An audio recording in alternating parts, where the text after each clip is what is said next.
Hello, everyone. I'm Eric Bevavino, host of the Mobius Connect podcast, focused on connecting military veterans to the maintenance and reliability community. Our aim here is to bridge the understanding gap between the military and civilian worlds, thereby improving the veteran transition experience and ultimately providing hope and a helping hand to any of our brothers and sisters out there struggling to find their way. We'll do this by interviewing veterans who have successfully made it through. For this session, we've chosen to interview one such Air Force veteran, Terry Southall, whose fascinating and patriotic story is a must listen for anyone interested in joining us on this mission. All right, Terry, welcome back. It's part two. And I think where we left off at part one, you were getting ready to move from South Carolina back to your hometown and discuss the reasons for that and how that went. Yes. So I do want to make a correction from part one. One of the areas I was training or an instructor when I was in Italy was teaching Microsoft and another operating system. And I realized that that was Linux. For some reason, I just could not get that through my brain and out of my mouth at the time that we did the first part of this interview. So I just want to let you know that was one of the things that I trained as well was there's a program called Red Hat, which was an operations program within Linux, and that's what I taught. So I just wanted to clear the air on that. I literally spaced it while we were talking on part one, so I wanted to bring that up to make sure we're good on that. So yes, so to pick up where we left off, I left South Carolina and Honeywell to move back to Florida and Panama City to be with my family and continue a relationship that's still ongoing, and we'll pick that up as well. I went from Honeywell to Georgia Pacific. So I moved from being a developer at Honeywell to develop the calibration control system that they needed, the learning management system to monitor the calibration of each equipment for the operators and mechanics.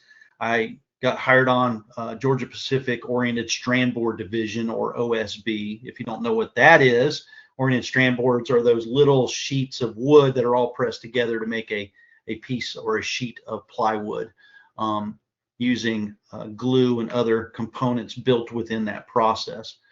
And so getting hired on by them, I was hired as a learning and development specialist. So I was all about training. That was my whole forte, both onboarding of new employees and finding training for all types of positions within the facility.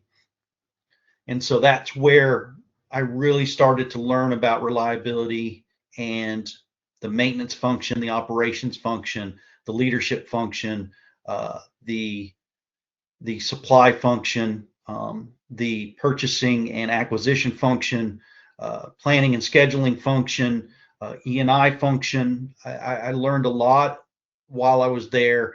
I fell under the OPEX division of Georgia Pacific. And so my job there was not only to make sure that onboarding was smooth and the individuals that came on, depending on what their position was to make sure that they got the proper training of what that facility was doing and the proper courses to go into to make sure that they got the right skills to be able to apply that position. So I had to know a lot of those skills, and I sat in a lot of those classes. We brought in vendors from different organizations depending on which group needed to be trained. One that stuck out, and I'll go ahead and mention them, was Reliability Solutions Training, which used to be out of McDavid or Walnut Hill, Florida, just north of Pensacola.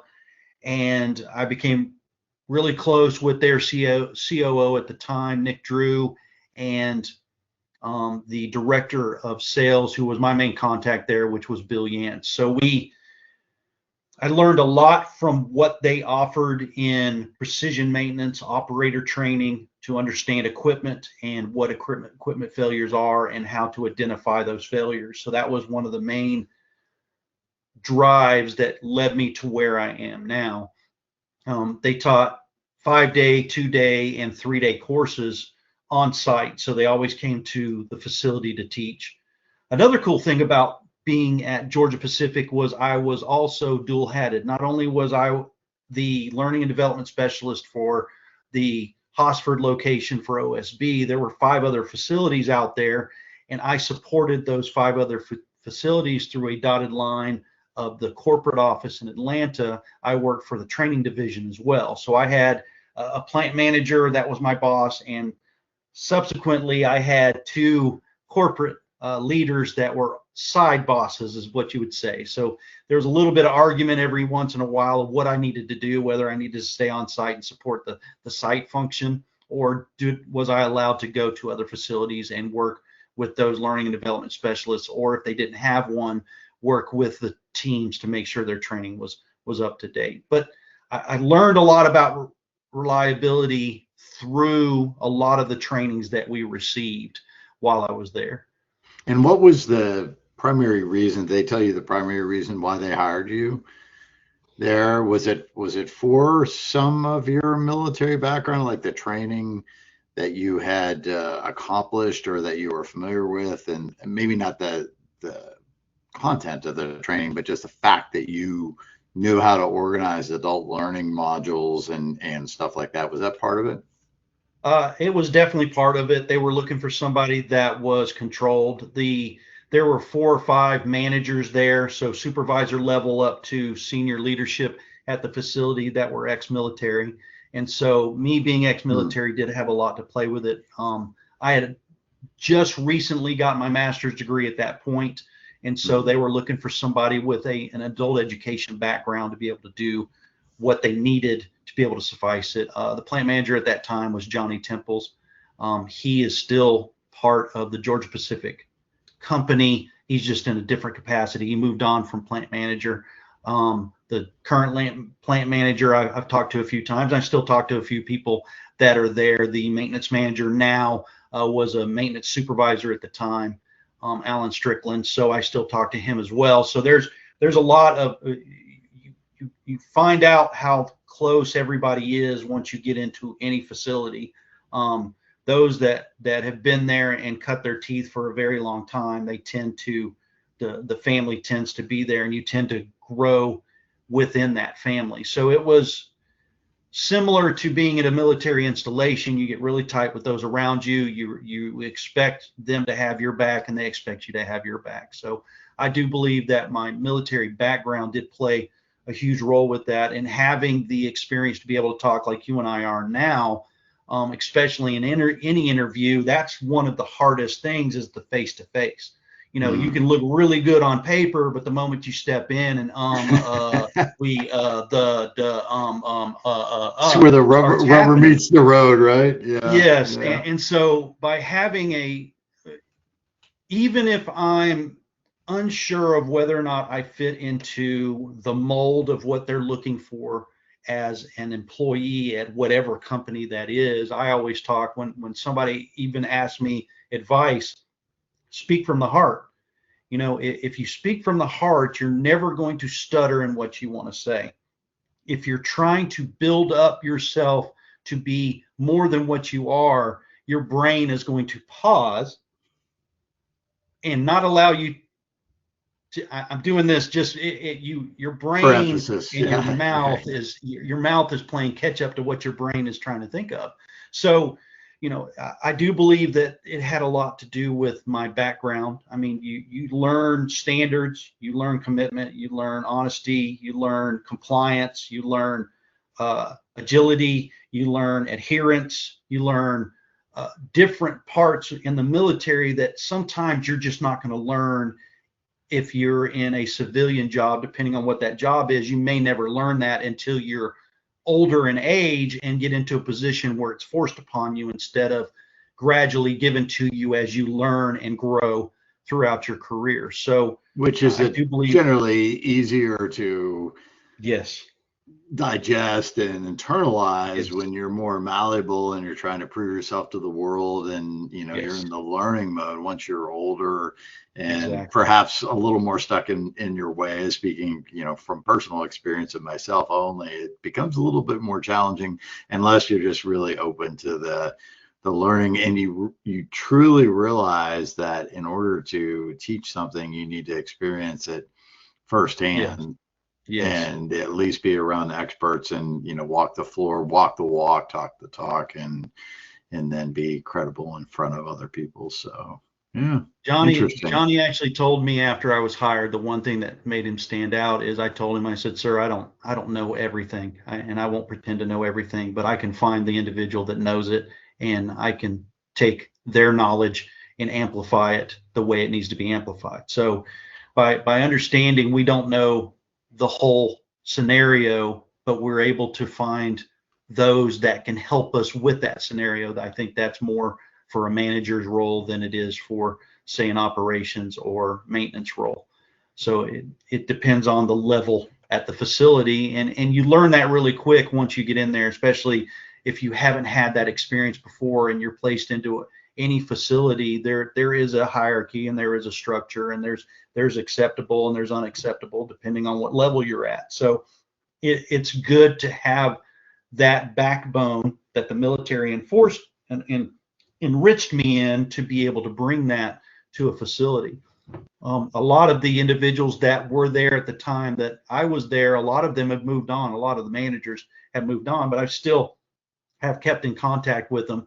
Not as much in the job I am now, but when I moved on from Georgia Pacific, I still kept in touch with the majority of them. So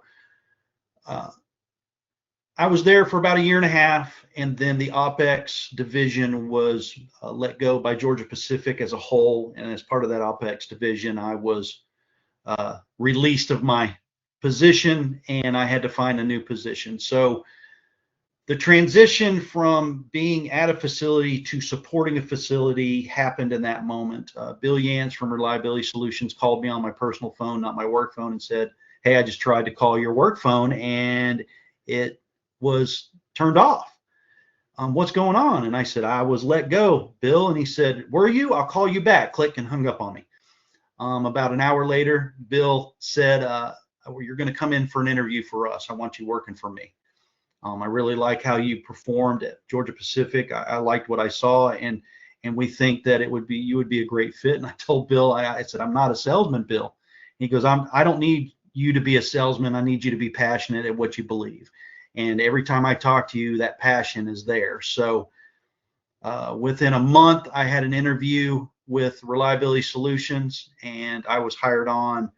Pretty much on the way home, I was given a call and offered the position. So the belief that Nick Drew and Bill Yance had of me at that time, it allowed me to become the knowledgeable person that I am now, especially around reliability. Now, keep in mind, I from this point on, I haven't done anything technical. So I'm not a millwright mechanic.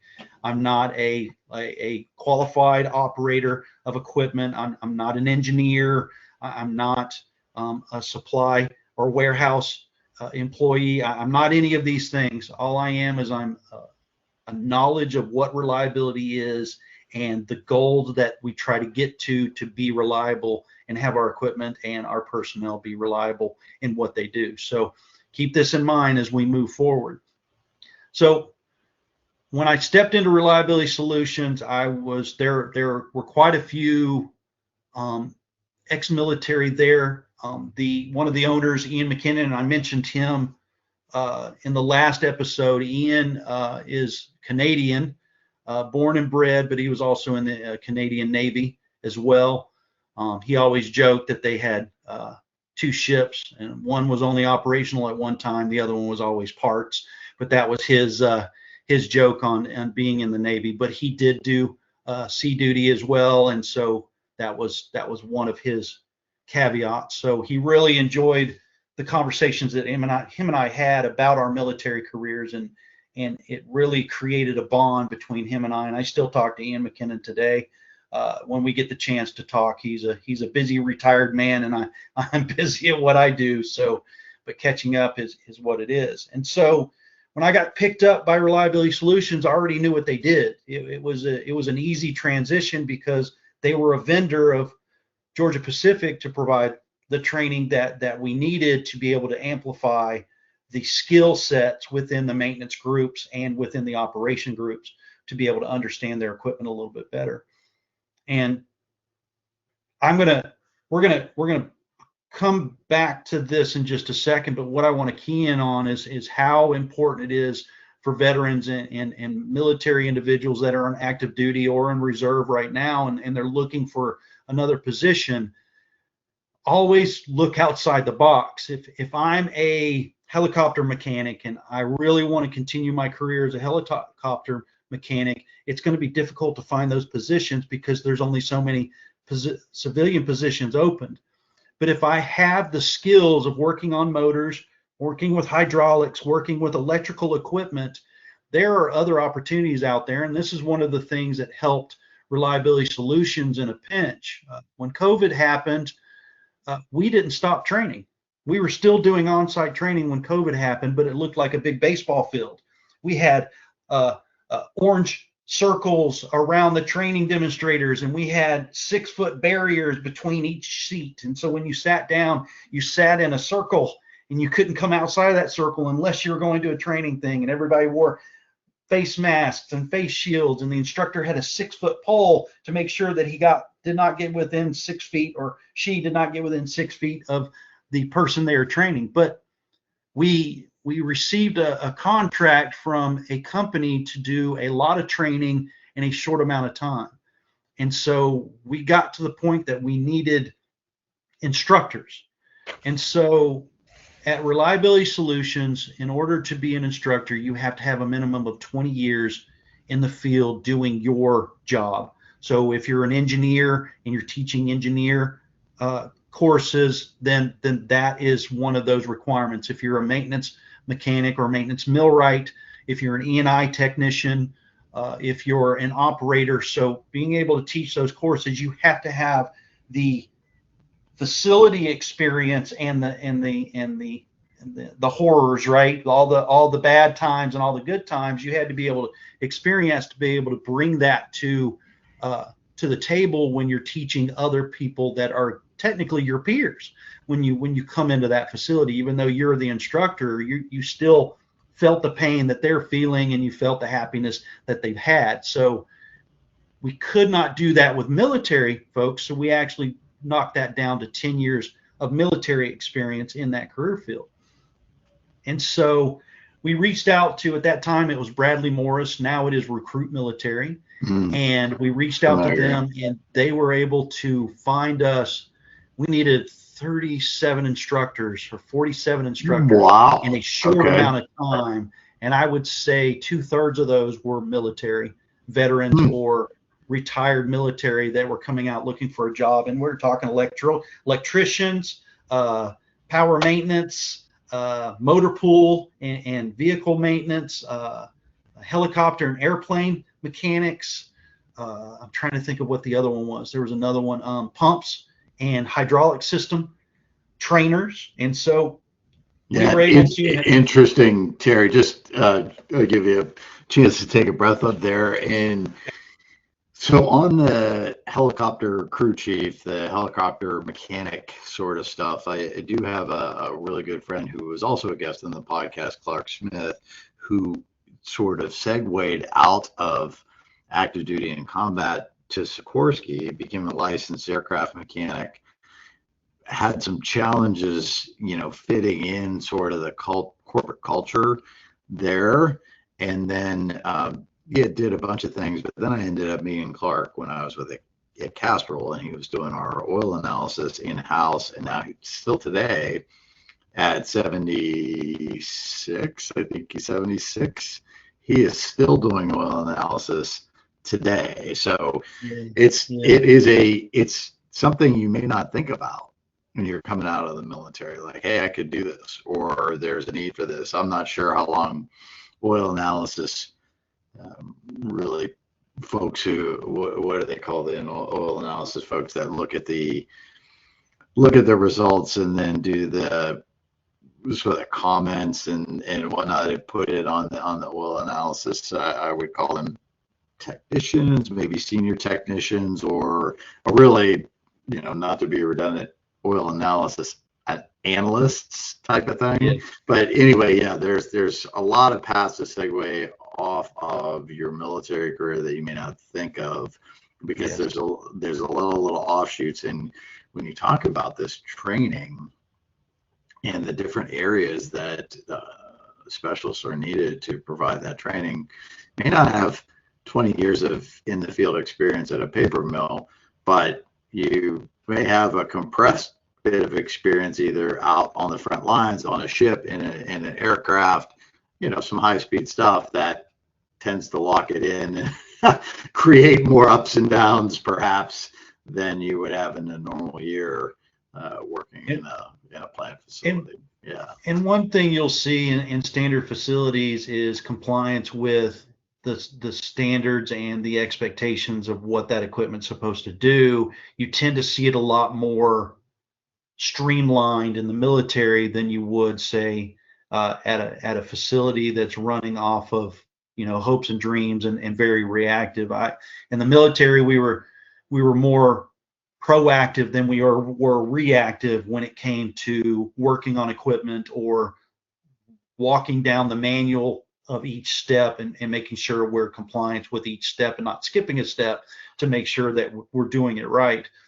Everybody has those expectations when you're in the military. When you transition from the military to the civilian world, a lot of those technicians have a hard time because the first thing they ask for is the manual of procedures, the standard operating procedures, SOPs, and they don't have any, or they're not available, or they've been redacted to the point that instead of it being 20 steps, it's 2 steps because somebody felt a knee-jerk reaction that they needed to make that change, even though the manufacturer said this is the way it's supposed to be. So those transitions are tough, but like I said, there are alternatives out there to be able to make sure that you're doing the job that you love, not necessarily the job you were trained to do. Obviously, we're looking at training now. When I was in the military, I was a 2E6, which was a cable antenna maintenance specialist, and I was a 3AO, which was an information management, which got absorbed by the personnel group. I don't even think 3AOs exist anymore in the military.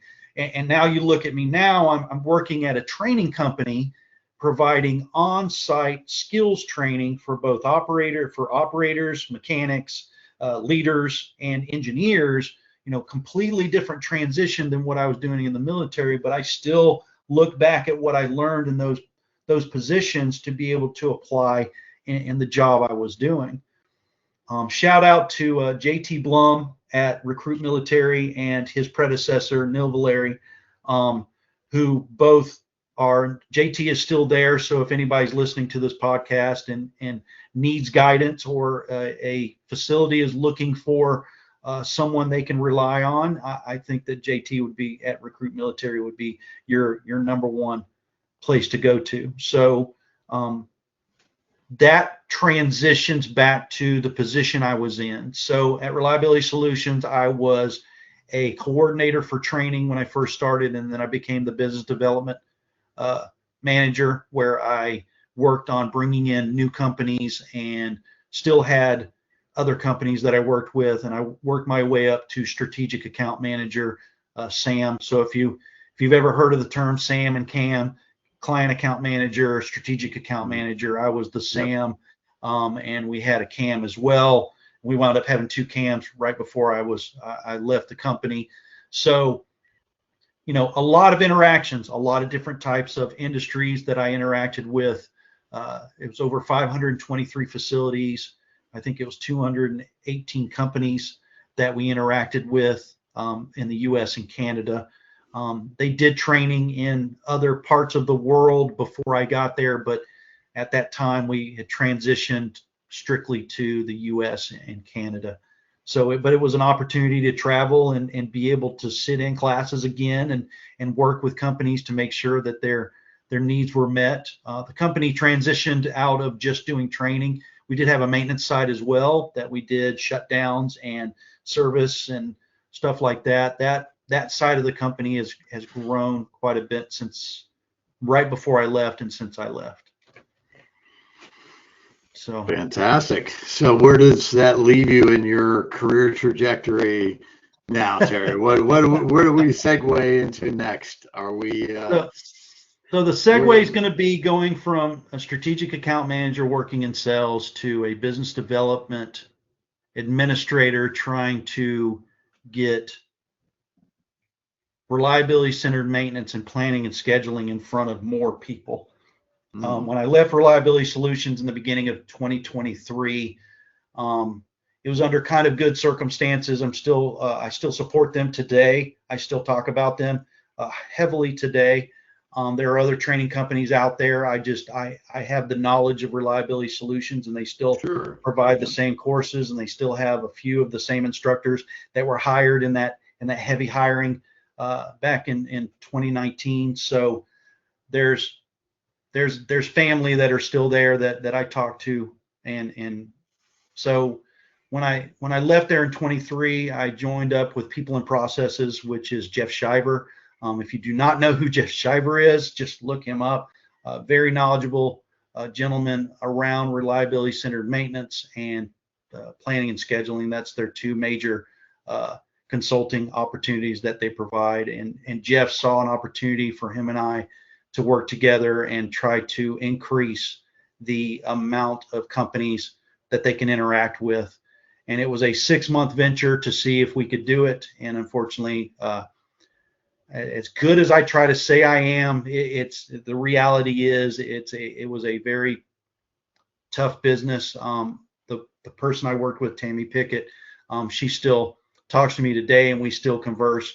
The opportunities that she has, struggle is there just like it was when I was there. So one thing I talk about when I do presentations, so I do a lot of presentations lately around what my current position is, but I key in on a lot of things that I learned from my past roles. And one of those is understanding that, there are a lot of consultants out there, but not every consultant is the same. It's a personal venture when you work with a consultant. The big thing is that consultant that you're using now actually applying what needs to be done at that facility. Nothing against that consultant, but there may be some crossed or mixed wires on what the expectation is and what the delivery is from each consultant. And every consultant provides a plethora of what they can do, but they're specialized in certain areas. So finding that right consultant is hard to do, but I stress that they're out there. You will find the one that works best with you. It's just like having a sensor on your piece of equipment. So let's go back to reliability. There are tons of sensors out there, but which sensor works best for you? And the same thing applies when you're trying to find a consultant.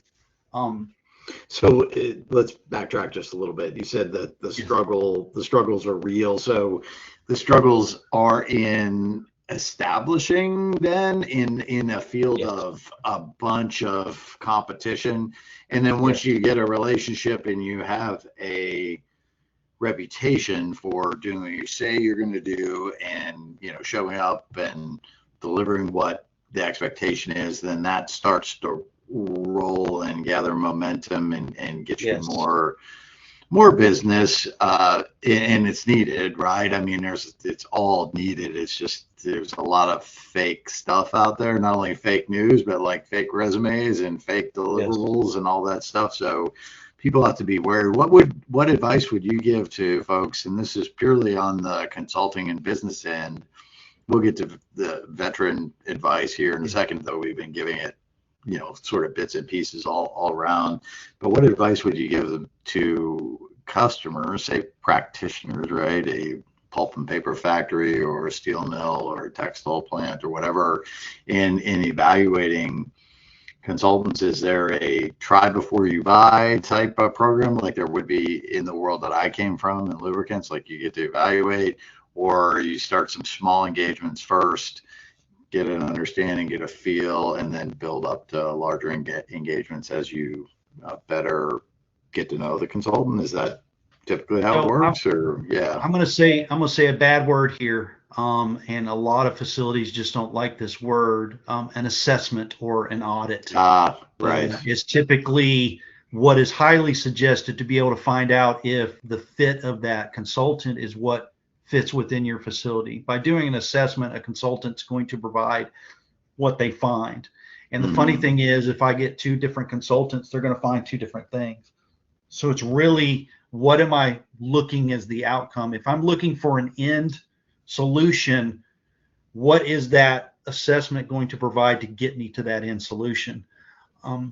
Training, as is, right? As yeah, is and to be, right? yeah, as is and to be. The biggest problem that every facility faces is budget constraints and budget cuts. The first thing that tends to get removed from that budget is training, and skills development. And so, unfortunately, within any facility, and I see this all the time, and it's not the facility's fault, but when they're told to cut corners because they're coming up on a capital project and they need to save that money for that, or there's something, an outage that's coming up and they need to prepare for that, and they're planning and scheduling for that, a lot of times the skills development side for the operations and maintenance gets cut. And so, right, yeah, if an assessment were to be done today of the skill sets, Canada does this really good in their apprenticeship program and their journeyman program. They do a gold seal, a red seal, gold seal card to be proven. They have to show not only that they have the knowledge, but they have years of skills that they apply before they can move up into certain areas. So if we were doing an assessment of the skills of their maintenance technicians at a facility, and these folks are scoring in the 20s, you know, when the average score is around 60 to 65 and they're scoring in the 20s, training should be the last thing they cut in their budget. Or if an operations team doesn't even know the equipment that they're operating, they're able to monitor it on the screens within the control room, but when something starts to alarm and break down, what is physically happening, if they don't understand the concepts of the motors that are and components, motors, pumps, gearboxes, hydraulic systems, actuators, you know, whatever that is, that they're operating, if they don't have the proper knowledge of it. You know, I ask this question all the time when I'm visiting an operations group and I'm sitting down with operators, and especially if they have pumps, do they know what the best efficiency point or BEP is for that pump, and how do they find it, and where do they go to get it? So, you know, by turning on the secondary pump to try to get more gallons per minute, it's not going to happen. That's not going to fix the issue. And so understanding that and the skill sets, it's really hard to say why we cut training when we shouldn't. And so when it comes to consulting, that's one of the things that I have found. I know quite a few consultants, and I say consultants, these are on-site providers, right? These are the SMEs within industry. Majority of your consultants that you talk with, just like Eric and just like Terry, they came from industry, and they're looking to branch and provide the knowledge and skills that they learned within those industries to be able to provide it to other facilities. And so, you know, having that opportunity, if I'm a facility, first things first, you're going to have to suffer through it. Do an assessment to identify where your strengths and weaknesses are, because you need to have your wins just like you have your losses. You need to know what's good in order to celebrate that and identify low-lying fruit or opportunities that are there that you can, you know, immediate fixes compared to long-term fixes. When people say, I want to be a reliability facility, I want to be a reliable facility, reliability doesn't happen overnight. So and I don't think people understand that as well. If I'm going to be reliable, I have to show that. To show reliability in a full sense, it's going to take years. I got to show how bad we were at the beginning, what we did to make the change, what that change actually produced, and how long it produced it. And so if I want to have a RAM culture, a reliability, availability, maintainability culture, those type of things, I have to understand what the differences between those three are. What people don't realize is you got to get the upfront data, understand where you're at. Yes. What are the nice to haves? What are the need to haves? What are the people killers that you're short on? Did you realize that you know, Johnny doesn't know how to lock out and tag out equipment before he works on it, or even before validate, you validate that that's been done, right? Oh, I didn't even know that, so let's get on that. Or Sarah. Yeah. Yep. Or Sarah didn't know the difference between a high volume, low pressure grease gun or a low volume, high pressure grease gun. Completely different grease guns that are out there. And unfortunately, Sarah just didn't know it because she wasn't trained properly to be able to do it. So when it comes to managers trying to better their facilities and understanding RAM and how that works, availability means, is the equipment ready to be installed, and how fast it can be installed. Maintainability is your PMs and your vibration routes and your lubrication routes that happen. And then reliability, the definition of reliability, it runs as long as I want it to run, doing what I want it to do. That's reliability. At the pace that you want to, At the right. pace I want it yeah, to go. yeah. So if we understand all of this, it improves safety, it improves the reliability of the facility, it improves the culture of the facility. Another thing I stress is culture. When you have a military culture and you step into a facility culture, there's a lot of clashes that do happen because you get into a standardized approach on everything you do, and once you step into that facility, that standardized approach may or may not be used. And so it's a little bit of a thing, and assessments can identify that as well. They can identify certain behaviors that are causing the culture to shift in a direction that it shouldn't be shifting. Let's take a facility that has supervisors that don't wear hard hats. What do you think the floor level employees are going to start doing? They're going to stop wearing hard hats, or take off their safety glasses, or not wear ear protection in the locations that need ear protection, or not even wear steel-toed shoes. I'm just wearing regular slip-ons because they were comfortable today and I just didn't have time. So when we have a behavior, that behavior could alter the culture within that facility. So those types of assessments that these consultants can bring to the table can start to identify all that. And even Reliability Solutions did assessments on the skill levels of the millwright mechanics and the E&I technicians or the operators to identify what their skill sets were towards basic understanding of equipment that they maintain, operate, or run. So it's there, that type of stuff is out there. Now, military-wise, you're going to have those technicians, those operators that have those standards already set in place. Now you just have to fine tune it to the facility's expectations. And having that understanding a lot of times, and like you said, if somebody comes in and they're just not really good with what the corporate mandate is, and they're not able to adapt to that, or they're not able to adapt to the expectations set by the supervision at that facility, even if they are a supervisor, then it's going to be hard to be acceptable at that facility, and they have to move on. But if managers already know this and know that there's a standardized way that military personnel do things, when that personnel comes onto site now, and now they're no longer dealing with military strategies, now they're dealing with facility strategies, then having that understanding to be able to talk to them and say, okay, what do you see different than what I'm trying to tell you? That's a really good adaptation of a manager listening to their folks to be able to make sure everybody's a family within that facility.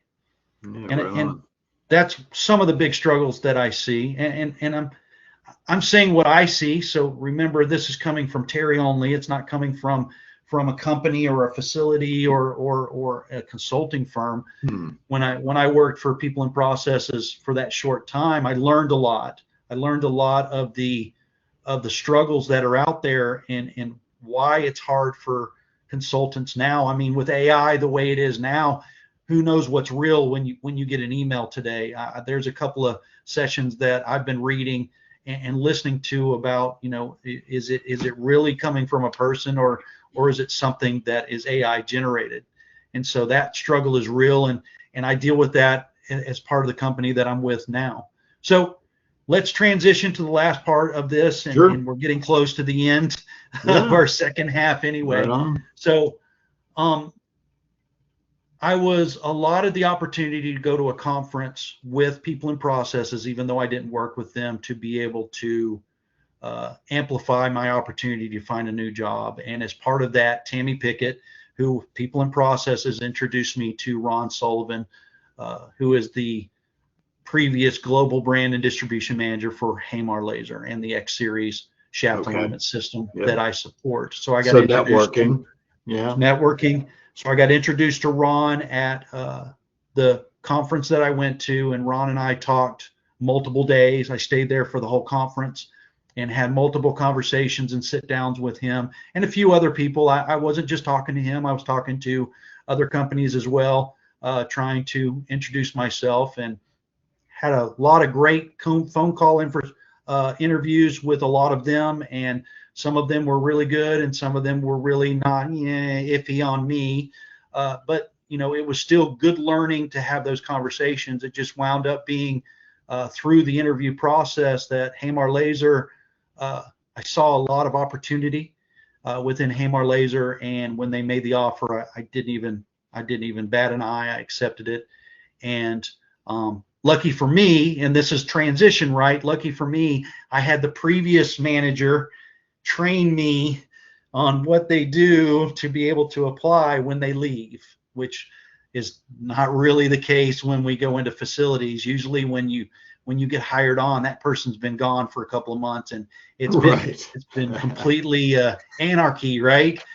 We thought it was going to be okay because we didn't really know what they did anyway, but we found out that we really need what Sarah or Johnny was doing. Yes. Right? Yeah. Yes, we definitely need somebody to guide. So I had the opportunity for Ron to guide me through what he did, and I still talk to Ron. He is still a contract consultant for training for Hamar Laser, so he hasn't technically left the facility. He just visits when he wants to. He golfs and plays with the grandkids more than he does training, and that was his desire, and he was looking for somebody to replace him. So now we look into what I do. So I work with a family-owned company that does have Navy veterans and Army veterans and Air Force veterans, and so working in a company of a family-owned facility where everybody's considered family the moment you step into that facility, it brings me back to what I started with Reliability Solutions, and it brings me back to the initial interaction I had at Honeywell with all those managers, the family, the good times, environment, right? and good times, and whether and learning experiences, right? So if you have the right manager that pushes you to be better, even in the position that you're in, by having a manager that be able to do that, I have that again.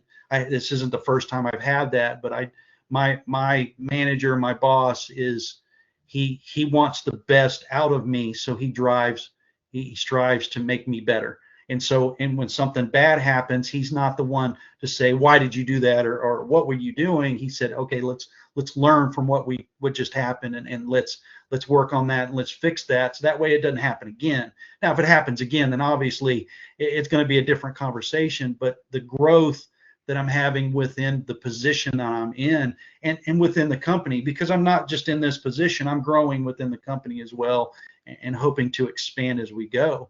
So how does this transition from what I did in the military? If I didn't understand etiquette, if I didn't understand agility, if I didn't understand compliance and standardization and teamwork, these are skills that every military member is taught, regardless what branch they're in. They're taught this from day one. You look at the person next to you, that is your buddy. Your buddy's going to be there and have your back. That buddy has to understand that they're going to be doing the same thing for you. So there's always that part of the military standards and codes of conduct and etiquette and everything that we've learned and we're taught and instilled into us, that continues to this day. Do I regret not finishing my full 20 years of being in the military? You bet I do. But did I need to leave when I needed to leave? Yes. It was the time for me to leave, and it was that opportunity for me to grow as an individual, but also find my place within society to be able to give all of that, what I've learned in my previous jobs, both in the military and moving through the civilian sector, to be able to talk to you today and say, I believe in reliability. I believe in the manufacturing process. I believe that we have the capabilities of being better. We just have to find those routes to be able to do it. And if we lean on individuals in the right places at the right time, we will get those nice mixes of military involvement and civilian interaction where it works. Think about the facilities that you've been at, and where somebody who was a seasoned veteran in the civilian sector is working right along a seasoned veteran in the military sector, and they're hand in hand, and you couldn't tear them apart if you tried. So those opportunities are always there with the right guidance and the right management. It's not a problem. It's the problem where there is less interaction and less involvement. I think that's where it kind of cripples. Without a doubt. Without a doubt. And that's, this is not a political podcast, but that's the challenge of society in general, right? Yes. Stereotypes, not understanding a person's story, not wanting to be curious to find out whether they're from the military or not. Just sort of, yes. Yeah, the interactions, or maybe objectifying somebody instead of really understanding them. But really beautifully said, Terry, like figuring out our place in society. Like, if your identity in your brain is that you're a military person, that's fine to a degree. It's more your experience, not your identity. Like, your identity is you're a great human being, you're a leader, a father, a grandfather, a husband, whatever, wife, that type of thing. And that place in society, living our best lives for veterans and civilians who haven't been veterans, really is all about the story that you've told here of grit and resilience and tenacity and networking.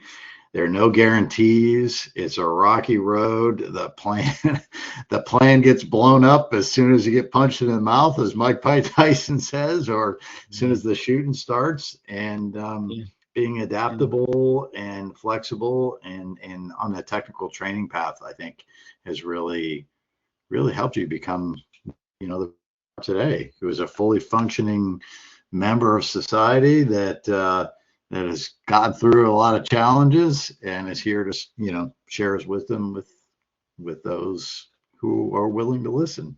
And it goes back to, I made a choice as a 19-year-old to not be a jet ski rental guy on Panama City Beach. So, from that moment on, I think where I am at today was the started shape of what happened.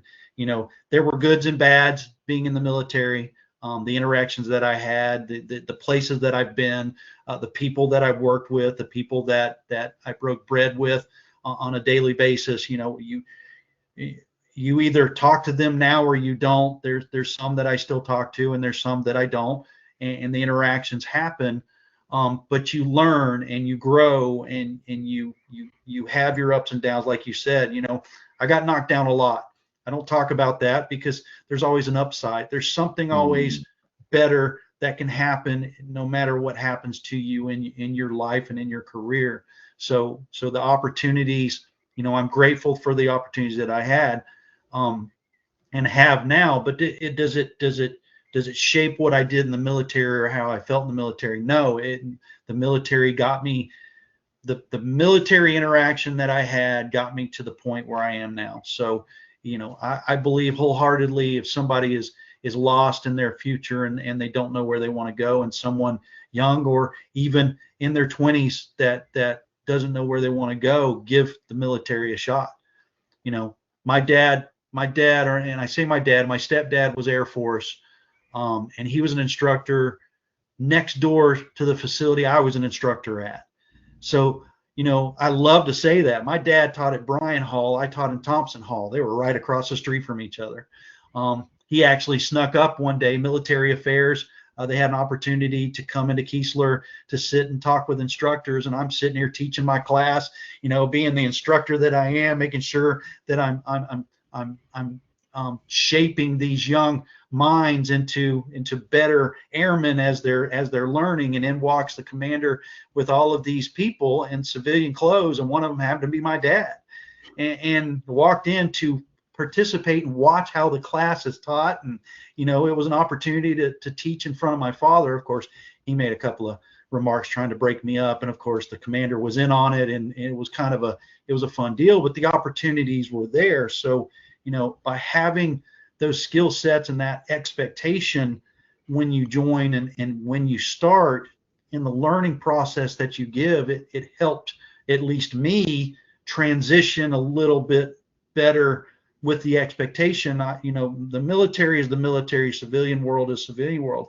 They're completely separate identities, and they're completely different paths. And so by having that understanding, I was able to transition not so well in the beginning, but the transition has been pretty good as I move forward to where I am now.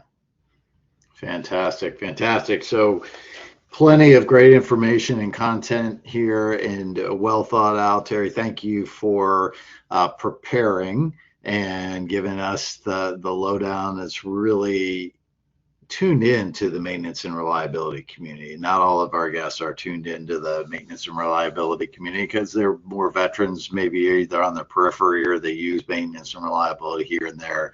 You've lived it, you're training it, you're breathing it, you're consulting on it. So really high value content, I think, for our listeners and the veterans who are calling in or listening in, right, and seeing what we have to offer. So moving forward, if somebody wants to get a hold of you, what's the best way for them to contact you? Is on LinkedIn, or they can look me up on LinkedIn. I believe I'm the only Terry Southall on LinkedIn. I can't confirm that or not. It's South and then all, one H. So it's pretty easy to find. They can go onto the Hamar Laser website and look up contact, and my phone number and email are physically there. I'm not hard to find. I don't do Facebook except to check and make sure somebody hasn't clicked on one of our links that we offer on Facebook. I'm not an X person, so I don't ever go on X, which previous Twitter. I'm not a Twitter person. So if somebody wants to contact me, they can easily contact me directly, either by my phone number or email that's on the Hamar Laser website. I can provide it here if you'd like, or they can just go on the Hamar Laser website, either way. No, I think if somebody is interested in contacting you, they'll go through the effort to do that, either on the Hamar Laser website or on LinkedIn. I mean, most people are pretty astute with that at this point, and certainly folks coming out of the military that need some guidance and need some help. We're building a sort of a cohort of experts or friendly faces that are willing to help in whatever specialty, whenever the call comes. So did we cover everything you wanted to talk about? Is there anything that we missed that you can think of?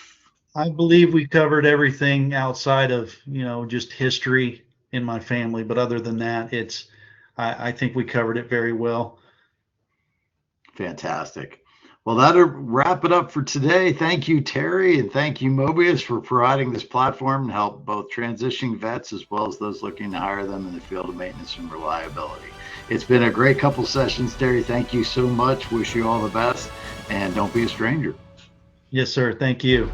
Thank you for joining us for this episode of Veterans Connected. We will see you back for another episode very soon. In between, we hope to see you in the Veterans Connected community group, where you can meet Eric and fellow podcast guests and share with other industry veterans at MobiusConnect.com. And we hope to see you there.